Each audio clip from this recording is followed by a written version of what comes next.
he can handle as a rookie. You feel pretty, and so does Mike. Yeah, I don't think it's too big for him. He comes from a big program at Stanford. He was asked to do a lot in that system. He can handle the responsibility. 6 in the secondary, 3rd and 11. Raiders need the Green Bay 40, and they go for Cooper. He is as good a young receiver as there is in the NFL. 1,000-yard and a Pro Bowl receiver a season ago.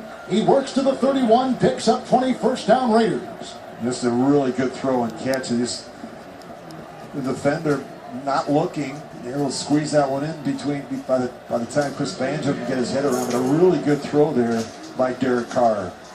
Banjo, as we mentioned last week, led special teams and tackle, but he clearly is on the bubble on this Packers secondary roster now. Well, they're looking for players with versatility, players that can play down inside in the nickel and the dime, and players that can blitz off the edge and also cover. First and 10, Murray.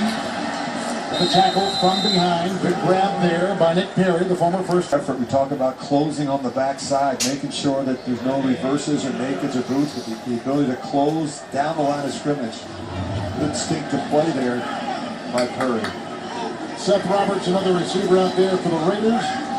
Packers are in the nickel, 2nd and 8. Carr, bump fake to Cooper. And then he finally gets it and driven out of bounds by Quentin Rollins. It is a gain of a yard, played it well, knocked him out of bounds at the Green Bay 28. I thought it was interesting, Kevin, when you and I sat down with Mike McCarthy earlier today. He talked about last week against the Browns. He said the phone booth plays, when the Browns tried to pack him in and run the football, he felt the Packers really played well. They need to be better in terms of the space plays. When an offense spreads you out with their personnel, and they get an empty backfield set, they're getting 4 wide receiver sets where they really spread you out and make it match up and play man-to-man. He thought that was an area they need to be better tonight against the Raiders. Banjo is in, 6 defensive backs, 37. Derek Carr found his receiver as incomplete, looking for Seth Roberts. There's coverage on the play by Quentin Rollins. Banjo in the vicinity as well. It's 4th and 7. They will try it for a Janikowski field goal. And between Randall and Rollins, Kevin, the ability for one of those players to go down and play inside, and that's the other thing Mike talked about, is that they haven't had that dynamic playmaker inside since Charles Woodson, a guy that can blitz there, can play the run, show up and run support, can play man-to-man. Playing inside in the slot is a totally different world than the National Football League.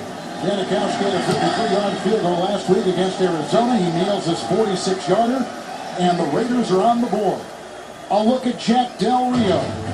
Raiders a season ago, 7 and 9. They score on their first possession. Timeout at Lambeau in Green Bay.